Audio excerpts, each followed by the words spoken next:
Hello viewers, today వీడియోలో మనం ఒక మంచి గేమ్ని చూద్దాం. ఏ విధంగా ఆడుతున్నామో ఒకసారి చెక్ చేద్దాం. E4 E5 knight F3 knight C6 bishop B5 and then A6. This is a rule page open. ఏం చేస్తున్నారు? Bishop A4 D6 knight H3 H3. నేను F5 ఓపెన్ చేశాను. ఈ ఫైలు ఏ విధంగా ఆడదామో నాకు ఇష్టమైన గేమ్ ఎలాగ ఆడుతున్నాడో చూద్దాం. D3 and night F6.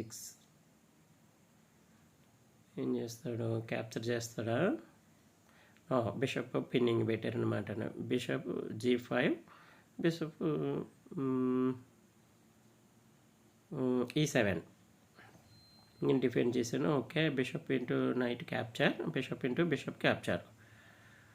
Okay, అయితే ఇతను మరి ఏం చేస్తారు? నైట్ తీసుకొచ్చారు. క్యాప్చర్ ఆ పాన్ మాత్రం క్యాప్చర్ చేయలేదు. నేను క్యాజ్లింగ్ చేశాను అనమాట.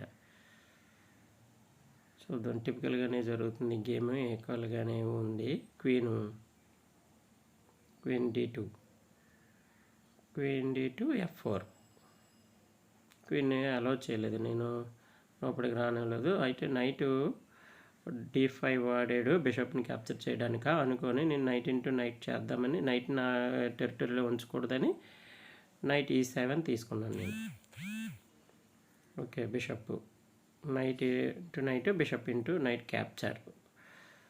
ఓకే, క్యాప్చర్ అయింది ప్లస్ చెక్ అయింది కాబట్టి నేను తీసుకున్నాను.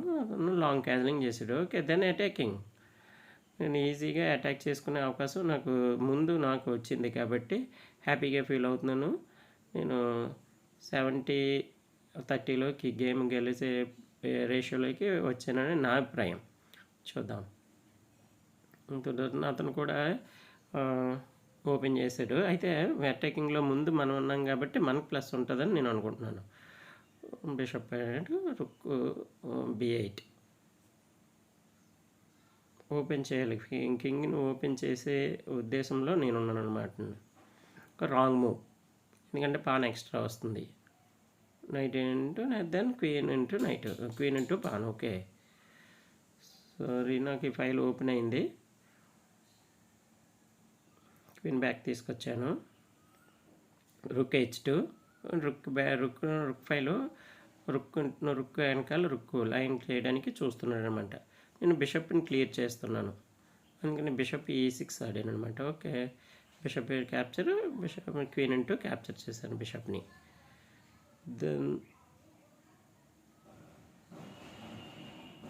ఓకే,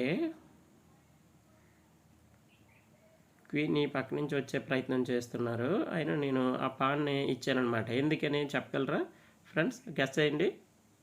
ఒకవేళ క్యాప్చర్ చేస్తుంటే రుక్కుని పెడదును, ఆ ఫైల్ ఓపెన్ అవును అనమాట. అందుకని పాన్ వేసాడు. ఇది కూడా రాంగ్ మూవే అని నా అభిప్రాయము. ఓకే, పాన్ క్యాప్చర్ చేశాను, క్వీన్తో క్యాప్చర్ చేశారు. కింగ్ H7కి గుడ్ మూవ్. అదే D4 ఆడితే నేను క్వీన్ G6 ఆడాను, ఎందుకంటే G3లోకి వెళ్ళడానికి. అతను క్వీన్ తోటి డిఫెండ్ చేస్తాడు రాకుండా. నేను ఇటువైపు, అటువైపు ఇబ్బంది లేదు కాబట్టి ఇటువైపు వచ్చాను. క్వీన్ ఇంటూ క్వీన్ ఆఫర్ చేశారు. క్యాన్సిల్ చేయడానికి అవకాశం ఉందా లేదా మీరు ఒక్కసారి ఆలోచించి చెప్పండి. నేనైతే క్యాన్సిల్ చేస్తాను నా కాల్కులేషన్స్ ప్రకారం. ఓకే, రుక్ మూవ్ అవుతుంది, ప్లస్ నేను ఈ పక్కన ఈజీగా మూవ్ అవ్వడానికి నేను అతన్ని అటాక్ చేయడానికి అవకాశం ఉంటుంది కాబట్టి క్యాప్చర్ చేశాను. ఓకే, రుక్ని బాట్ చేశాను. అతను రుక్ని పాన్ క్యాప్చర్ చేయలేడు. క్యాప్చర్ చేస్తే ఏమవుతుందో మీకు తెలుసు కదా. ఇంకా చాలా జాగ్రత్తగా ఆడాలి. ఈజీ విన్ అని నా అభిప్రాయం. అతనికి టైం కూడా లేదు, టైం కూడా పాపం తక్కువగా ఉంది. మెల్లిమెల్లిగా కింగ్ నుంచి అటాక్స్, నా కింగ్ మీద ఉన్న అటాక్స్ తగ్గిపోతూ ఉందన్నమాట. ఈ పక్క వచ్చి ఇతను కింగ్ని డిఫెండ్ చేసుకోవాల్సిన పని ఉంది.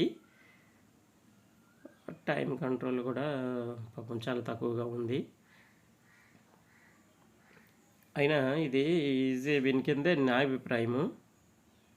ఒకవేళ పాన్ క్యాప్చర్ చేస్తారా, పాన్ క్యాప్చర్ చేస్తే దెన్ పాన్ క్యాప్చర్ చేయడం మనం చెక్ చెప్పడం, అట్ ది సేమ్ టైం